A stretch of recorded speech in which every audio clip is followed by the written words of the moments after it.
Spoštovane gledalke in gledalci, lepo pozdravljeni. Pogovor, ki ga spremljate, poteka takoj po novinarski konferenci Franca Kanglerja, na kateri je ta povedal, da odstopa z položaja župana Mestne občine Maribor.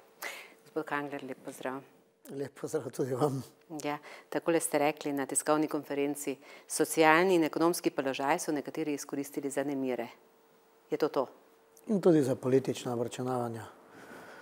Če smo malo pošteni in prav gotovo Mariborčani so pošteni ljudje, bodo kar hitro spoznali, kdo je tisti, ki je njih izkoristil v takšno obračunavanje. Ne rečem, da nismo v preteklosti naredili kakšne napake, ampak ljudje hodijo po ulicah, ljudje vidijo, kaj se je v mojem mandatu zgodilo. In ljudje se bojo prav gotovo vprašali, zakaj se predtem ni zgodilo ali pa kaj se bo zgodilo za mano. In bodo znali oceniti in tudi ovrednotiti moje delo. Mislim pa, da tu gre za manever levice, ki je to socialno stisko ljudi in ekonomsko-gospodarsko krizo, ki se tudi ne strinja s trenutno vlado, in istočasno so bile sporedno tudi predsedniške volitve izkoristila za takšno drugačno obračunavanje v Sloveniji. Pozvali ste jih, te, ki jih zdaj omenjate, imenovali ste jih strici iz ozadja, naj predstavijo svoj alternativni program in povedali, da jih moti vaših 49 izpeljanih projektov. Sem si prav zapomnila. Omenili ste imena Vezjak, Lorenčič, Partljič. Je to to? Strici iz ozadja sem predvsem mislil tiste, ki se skrivajo za Facebook profilom, ki so anonimni, ki pozivajo ljudi na proteste, ki tudi dovoljujejo, da nekateri objavljajo razne grožnje moji družini, mojim sodelavcem, ki tudi meni grozijo na ta način, da me je treba solno kislino politi, da mi je treba hišo zažgati, da treba vse razbiti v tem mestu. Tiste sem večkrat pozval, naj pridejo za to mizo, ker mi dva danes sedimo, da se pogovorimo, da se dogovorimo. Pa niso imeli toliko moči, da bi z tega ozadja, anonimnosti, vstopili naprej pred vse te občane, ki protestirajo, in jim dali alternativo. Jim povedali, če bomo mi izvoljeni, bomo naredili v Mariboru in v Sloveniji to in to. Interes njihov je destabilizirati državo, zamenjati vlado, zamenjati vse tiste, ki kakorkoli so v politiki, ne glede na to, so dobri ali slabi, ali so naredili. Ko govorim o 49 projektih, govorim o 49 evropskih projektih. Kar nekaj projektov je pa še tudi takšnih, ki niso bili vezani na evropski denar, pa jih danes delamo ali pa so končani v mestu. Med njimi tudi zavetišče za živali. 20 let v preteklosti niso bili sposobni v Mariboru narediti zavetišča za živali. Niso bili sposobni najti lokacije. Mi smo našli, mi smo zgradili, pa smo bili prijavljeni. Pade gondola, zgradimo gondolo, dobimo evropski denar, rešimo zimsko sezono, prvo leto, drugo leto, pa smo bili spet prijavljeni. Imamo pomanjkanje za starejše občane sob, zgradimo dom pod Gorco, neposredni vaši bližini. Predlagam mestnemu svetu, pa sem ovaden, pa zgradim, pa prijavljen. Prosim direktora, oziroma tehničnega direktora Stanovanjskega sklada, da naj gospoda Arnejčiča ne vržejo na cesto, zato ker je zunaj zima oziroma razmere so takšne. Pa me posnamejo policisti, pa me ovadijo zato, ker sem prosil za socialni problem, za reveža. In takšne ovadbe imam na sodišču. Tudi različne ptičje hišice in podobno. Kaj se bo zgodilo s temi ovadbami zdaj, ko ste odstopili? Kaj predvidevate? Po tej logiki morajo vse... Moj odstop nima dobene veze z temi ovadbami. Jaz želim, da sodniki svoje delo opravijo. Nekateri bi radi bili tožniki. Gospod župan, vseeno imajo neko zvezo, tako kot ste jih zdaj vi povezali. Po tej logiki bi zdaj pravzaprav lahko od teh ovadb po domače povedano ostalo nič, a ne? Če so bile danes z namenom, da vas spravijo ob župansko mesto, je tako? Jaz se strinjam z vami in jaz sem prepričan, da sem nedolžen, tako kot tukaj pred vami stojim in pred vsemi občani tega mesta in vsemi gledalci. In to bom tudi na sodišču dokazal. Boril se bom vsemi pravnimi sredstvi. Ne tako kot ti, ki z granitnimi kockami napadajo policiste. Moje kolege, ki smo bili leta 1991 pripravljeni vmreti za to državo, nekateri še se takrat v Planice niso povili, ko smo mi poskušali braniti slovenstvo, našo slovensko besedo.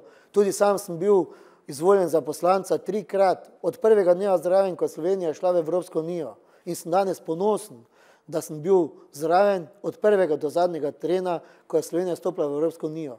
In me danes še to boli, da mi nekdo dela na takšen način krivico, da nekdo izkoristi socialno-gospodarsko krizo, da na mene kaže s prstom, da sem lopov in da sem gotov. Jaz sem marsikaj dal v življenju. Vi pravite zdaj, mestni svet bo delal še naprej, v mestu naj se nič ne bi zgodilo, vendarle popoldne je že bilo zbranih oziroma bo zbranih 6 oziroma 12 podpisov za razpustitev mestnega sveta. Kasneje je potrebnih seveda 23 svetnikov, da se mestni svet razpusti. Kako vi predvidevate, da bo zadeva šla naprej? Poznate mestne svetnike? Spet je isti scenarij kot v mojem primeru. Spet zahtevajo levičarji. Levica zahteva razpustitev sveta. Prvo podpisani je Alojz Križman, to je Levica. Njega so zmerno podprli tudi takrat, ko je bil podpret za državni svet, so ga levičarji v Mariboru razvolili, ker je bil zvezan in zdilan z LDS-om. In dr. Alojz Križman in njegovi in socialni demokrati v Mariboru želijo, da država upravlja z Mariborom. A veste, kakšna škoda je to? To je en dokaz več, kar jaz govorim, da nekdo želi škoditi mesto, da nekdo želi zaustaviti nekatere projekte v tem mestu. A bomo ponovno spet klapci tistim na oni strani Trojan? Ti poslušajo nekatere strice, zato ker se ne strinjajo z lokalno politiko, ker želijo izkoristiti ekonomsko, socialno krizo za nove volitve. Sedaj več niso zadovoljni z mojim odstopom, odstopu sem, tudi moj odstop so zahtevali, sedaj bi radi rušili vse, kar je pred sabo. Pa prosim vas lepo, mestni svetniki imajo odgovornost do mesta, do vseh tistih, ki so jim dali mandat. Če prije do državne uprave, da je država upravlja vlada, postavi upravitelja, občine, pa je to največja sramota, kar si lahko eno mesto privošči, ko ima kulturno prestolnico, Evropsko prestolnico mladih. Kako bomo v naslednjem letu izpeljali Evropsko prestolnico mladih? Velika odgovornost čaka to mesto. In prav ti gospodje si to privoščijo in podpihujejo in podžigajo seveda še vse ostale, ki lahko še naprej po domače povedano po tem mestu očitno po takem tudi razbijajo, ker bodo to zahtevali. Mislite, da bo šlo v tej smeri naprej? Jaz si želim, da ne. Jaz sem odstopil za to, da zavarujem premoženje ljudi, tudi policiste in vse ostale, ki so kakorkoli v tem mestu ustvarjajo in delajo. Ja, ne bomo sami sebi mesta razbili. Se bo nekdo to moral plačati, se bo nekdo to moral popraviti, ko bo prišel za tistimi huligani, ki se pretepajo s policisti. Zanimivo pa je, ne? Da vsi ti, ki danes sklicujejo izredno sejo mestnega sveta, niti eden ni obsodil nasilja v mesto. Nisem zasledil, da bi eden od teh, ali socialni demokrati, ali gospod Križman, ali gospod Peče, obsodil nasilja v tem mestu. Tu sva zdaj pri levičarjih, ki jih vi zdaj omenjate in o teh, ki so vam, tako sem vas zdaj le res razumela, ves čas metali polena pod noge, pa vas bom vendarle spomnila. Bil je prvi mandat za vami 2006-2010, takrat so vas poleg SLS-a, seveda vaše liste, takrat ste dobili Bornača za podžupana, gospoda Bornača za podžupana, ki je sicer prišel iz SDS-a, vendar se je vam pridružil. Potem ste imeli iz LDS-a podžupana, če se prav spomnim, to je bil Verlič, ja. Potem ste imeli Pečeta, je bilo tudi, takrat je bila to še Slovenska nacionalna stranka, potem proti koncu mandata je bila postala Lipa. Velikokrat so glasovali za vaše projekte tudi SD-jevi. Takrat vaš uradni podpornik SDS ni bila, to je postala kasneje. Se pravi, vendarle vas sprašujem, ves čas govorite o tem, da vas je rušila neka levica. Jaz mislim, da so veliko projektov podpirali, vsaj glede na to, kako ste podžupane postavljali. Ko govorim o levici, da mislim LDS-a. Predvsem mislim tisto ultralevo, SD. SD nikoli ni želel sodelovati z mano v mestnem svetu. Čeprav sem jaz z nekaterimi njihovimi dobro sodeloval, predvsem recimo Zvezo borcev, ki je na nek način blizu njim ali pa vsem. Ko pogledate spomenik Kodžak, tako imenovan, niso bili 20 let sposobni zagotoviti denarja in ga obnoviti. Jaz in naša ekipa smo zbrali denar, se prijavili na razpis, zagotovili, da se ta spomenik sredi Maribora ne bo vsipal, po domače povedano. Ko so bile proslave, tudi dan OEF-a, dan mrtvi, njih ni bilo na teh proslavah, zato ker se niso strinjali z županom. In vsaki mandat se pač na novo oblikujejo koalicije, na novo se pripeljajo podžupani. In če je nekdo Podžupani so zato, da se zagotovi koalicija in normalno funkcioniranje. In v prejšnjem mandatu je bil gospod Peče, podžupan in tudi... Zdaj vas je pa pozval kot... To je pač njegova kultura, njegova lika, njegovi pogledi. Tudi zelo žaljiv je do mene, gospod Peče, predvsem v zadnjem času. Tudi Desus je na nek tak način zdaj ledoval. Vedno vas je podpiral, ne? Zdaj vas je pravzaprav pozval k odstopu. Desus me je na nek način posredno pozval odstopu, čeprav jaz moram reči, da Desus ima velike zasluge, ker je bil do zdaj konstruktivn, bo tudi naprej v mestnem svetu konstruktivn. Če bo pravi župan izvoljen, bo Desus sodeloval v koaliciji, sem prepričan. Ne vem pa, kdorkoli bo prišel in kandidiral, bo moral vedeti, da si bo moral zagotoviti večino v mestnem svetu. Gospod Sovič ni imel večine v mestnem svetu, zato je imel velike težave. Skušam vas pripeljati do tega, da bi mi vendarle povedali čisto poimensko, kdo so ti ljudje, če pravite, da vas je rušila politika. Torej, ali pa drugače bom vprašala, se pravi, vam je obrnila hrbet politika ali so vam vendarle obrnili hrbet ljudje? Zaradi socialnih stisk, morda zaradi dodatnega hujskaštva, zaradi tega, ker so v vas videli človeka, ki je bil za srcem za Maribor, hkrati pa je bil tudi, bom rekla čisto tako, človek iz njihovih vrst, človek, ki je prišel brez bogastva in bo brez bogastva tudi ostal, v tem smislu naš človek. Glejte, jaz bom še taki človek ostal. Tisti, ki me poznajo, poznajo, kdo je bil moj oče, kdo je bila moja mati in sem z preproste družine. Nekatere moje projekte, jaz sem edini župan, ki sem v Sloveniji se vzel čas in vsako leto pred novoletom povabil na novoletni sprejem brezdomce. Z njimi se vsel, pokrmljal. Jaz sem edini župan, ki sem imel sklad za socialne reveže v Mariboru. Za vsaki božič smo 400 družin obdarovali z 100 ali 200 evri in ta denar sem nabiral v ta sklad. In zgodilo se eno in drugo. In še enkrat podarim, leva politika je izkoristila neko nezadovoljstvo in stisko ljudi v mestu. Niso bili samo radarji tisti, ki so bili glavni vzrok. Jaz priznam, da je to bila politična napaka, ampak to je še en dokaz več, kar se tiče radarjev. Prepustil sem komplet izvedbo stroki, v ničesar se nisem mešal. Lahko vse službe preverjajo, od policije, računskega sodišča, vsi, nikjer se ne bom pojavil. Lahko pregleda vse moje telefonske pogovore, vse moje kalendarje, nikjer nisem bil zraven. Ampak to je en dokaz več. Če se kot politik vmešaš v nekaj, si takoj koruptiven, če se ne vmešaš, imaš spet iste težave in župani so v Sloveniji, ne samo v Mariboru, v težki situaciji. Morajo sprejemati odločitve, morajo neke stvari premakniti, po drugi strani pa imamo sistem takšen, kot je. Vseeno bom zdaj pri teh radarjih ostali. Rekli ste, so bila moja politična napaka. Vendarle ljudje jo jemljajo tudi kot veliko finančno napako. Investicija se je povečala enormno. 5-krat. Ste vi to dobro pogledali? Ni se investicija povečala 5-krat. To je tisto, ko novinarji ne pregledajo pogodbe, ne prečitajo, da bi dali dejansko sliko občanom. Investicija se ne poveča, kar se tiče radarjev in kar se tiče semaforjev. Kar se tiče vseh drugih del, ki se dela. Ampak zakaj ste v to šli, gospod župan? Zato, ker smo vsako leto porabili 500 000 evrov za vzdrževanje zastarelih semaforjev. Ker ko je strela vdarila v neposredni bližini enega semaforja, je bilo v Mariboru pol mesta v izpadu. V tem trenutku in s to pogodbo v naslednjih letih, dokler pogodba velja, ne bi porabili niti enega evra. Bi teh 500 000 evrov lahko dali za socialne transfere, bi jih lahko namenili v druge transfere.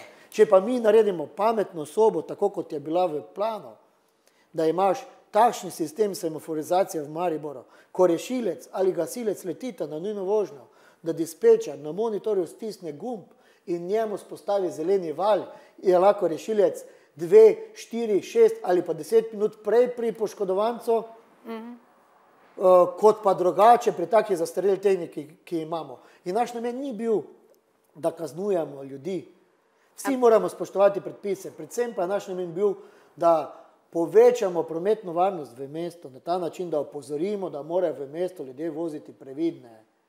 To smo vsi razumeli. gospod Kangler, ampak jaz vas vseeno vprašam. Se pravi, ko ste z zasebnim partnerjem sklenili pogodbo, bi se zdelo najbrž vsem meščanom v mestu povsem normalno, če bi ta zasebni partner najprej vložil denar, o katerem govorijo, 30.000 evrih govorijo, a ne? Ne, 30 milijonov. Pardon, 30 milijonov se upravičujem, ja, veliko večjem denarju. Naslednjih 4 letih. A smem povedati, ja, če bi najprej ta denar vložil vendarle v obnovo kakšnih semaforjev, ureditev križišč, ne pa najprej v radarje, za katere so meni rekli, da pač en od stebrov stane 8.000 evrov, ali pa 80, spet imam napačne ničle, ampak prav, vendarle je to nekaj veliko denarja. Skušam tole vprašati, se pravi, najprej bomo začeli pobirati denar, potem smo pa pripravljeni začeti vlagati v preplastitev križišč, v ureditev semaforizacije. Če bi vi bolj pametno izpeljali to privatno, zasebno oziroma javno-zasebno partnerstvo, se vam ne zdi, da bi zadeva bila nekoliko boljša. To pa je vendarle sodo izbilo dno, mislim, da ali ne? nimate prav, tu se ne morem z vami strinjati. Boljša je bila na ta način, da bi postopoma danes en radar, pa čez mesec dni drugi radar,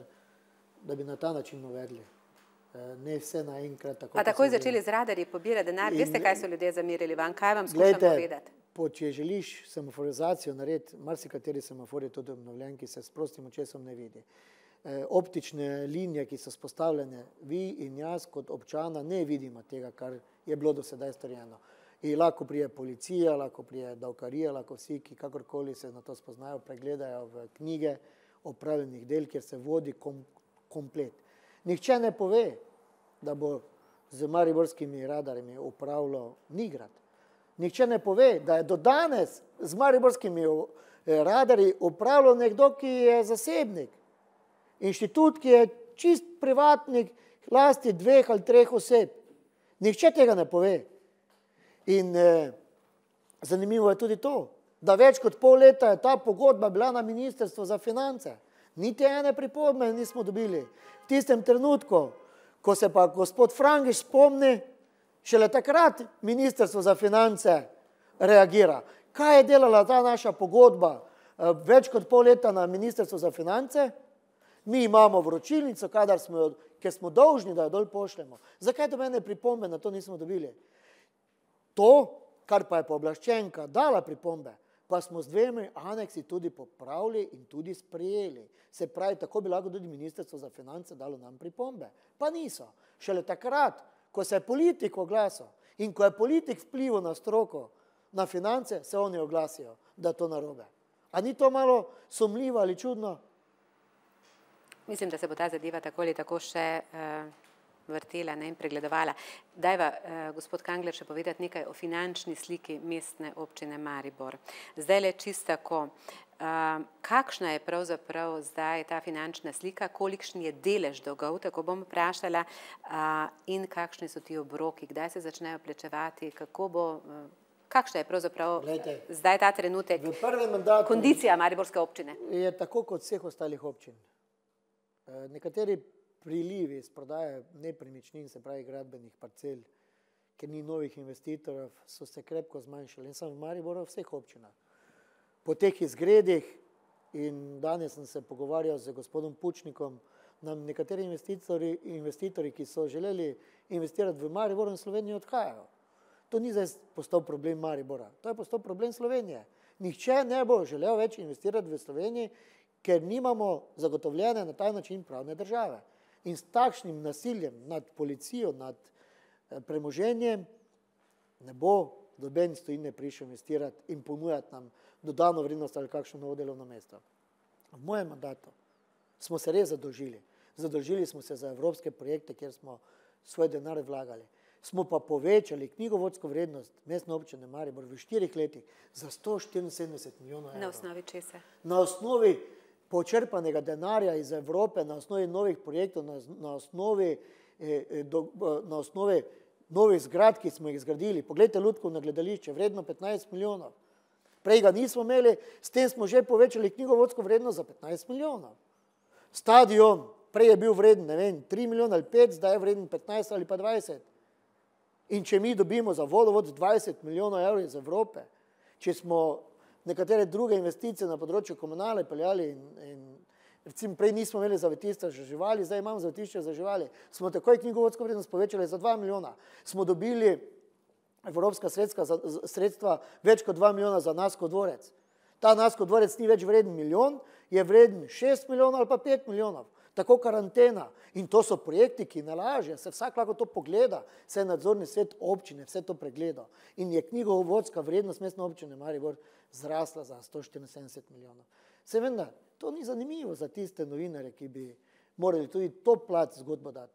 Mi, od mestnih občin v Sloveniji, smo v spodnjem delu zadolženosti. Je Celje, to me zanima, ja. Je Celje, Ljubljana, pa če se ne motim Koper, krepko bolj, dvakrat bolj zadolženi, Ljubljana trikrat bolj zadolženi kot pa mi. Ker s knjigovodsko vrednostjo občine je pač tako, nihče ne bo šel kupovati, ne. Zato vas zdaj le sprašujem, kakšen je dolg mariborske občine, ali je zadolžena za cel proračun ali ne. To, o čemer se govori. Še najmanj to.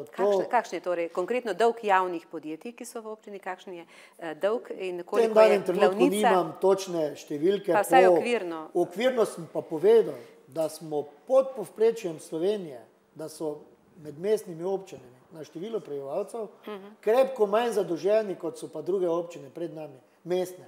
Govorimo o mestnih občinah. Ampak nek podatek vendarle je to 50% občinskega proračuna. Mislim, da je to 30 ali pa 25.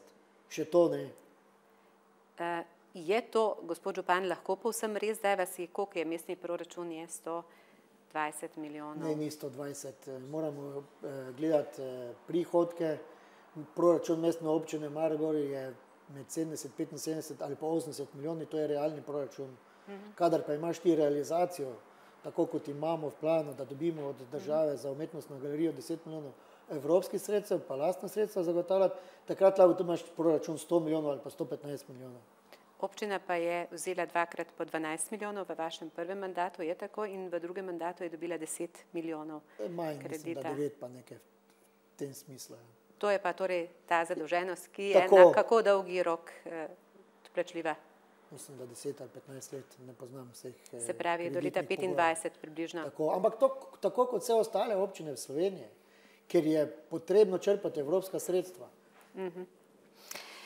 Zdaj, na zadnje je bilo izpostavljenih teh 10 ali koliko, 24, 25 projektov, za katere ste vzeli zadnji kredit. Kako je s temi projekti? Glejte, drugi teden imamo otvoritev Lupinice ali pa v mesecu decembra. Potem imamo otvoritev prenove križišča in ceste pri Slaviji, ki je tudi evropski sredstva, ki so evropska sredstva. Tudi Lupinica so evropska sredstva. Poglejte, kaj smo naredili za prometno varnost pri Slaviji. 2 perona, zmanjšali hitrost, naredili krožišče. Vse občani bodo to kar hitro in kmalu spoznali, kaj se je v mestu zgodilo, kaj se ni. Poglejte, Trg Leona Štukla. Pravi, da je to moja dnevna soba. Jaz sem na ta projekt ponosen. Koliko pa smo pretrpeli, kaj vse so nekateri počenjali, kaj vse so pisali. Poglejte ulico Kneza Kocla, poglejte Naskov dvorec, poglejte nekatere projekte, ki smo jih dobili. Tudi to, da smo dobili najvišje priznanje. Čez naslednjih 50 let vprašanje, če bo katero mesto dobilo v Denverju tako visoko priznanje, ob Londonu, kot ga je Maribor dobil. Smo bili kulturna prestolnica Evrope, smo Evropska prestolnica mladih, smo imeli svetovno prvenstvo v šahu, mladinsko, je bil Dalaj Lama 2-krat tu, so bili Nobelovi nagrajenci. Imeli smo nekoliko smole pri zimski univerzijadi, pa sem še zmeraj prepričan, da ne po naši krivdi. Če bi državna politika takrat sledila, jaz sem prepričan, če bi Ljubljana dobila zimsko univerzijado, ne bi imela dobenih težav, bi to izpeljali. V to sem prepričan. V tistem trenutku, ko pa bi moral priti denar v sever-izhodni del Slovenije, postanejo zmeraj problemi. Zato tudi ta razlika, kot je nazadnje govoril predsednik vlade, tudi na našem obisku, razlika med osrednjo Slovenijo in severovzhodnim delom Slovenije je prevelika. In tu nastajajo razlike. In tu bo nekdo moral zakon spremeniti o skladnejšem regionalnem razvoju in zagotoviti skladnejši razvoj Slovenije, ne samo ene osrednje Slovenije. In brezposelnost je normalno v Mariboru in v Prekmurju in v Beli krajini krepko večja kot pa v osrednji Sloveniji, ker tam imajo ljudje več možnosti, da pridejo do nekaterih državnih in drugih služb, ker tudi vsak investitor in tujec, ki pride v Slovenijo, najrajši vlaga v glavno mesto ali na glavno mesto, kjer takoj dobi povrnjeno investicijo. Se vsak vlaga za to, da tisto, kar vloži, dobi hitro nazaj.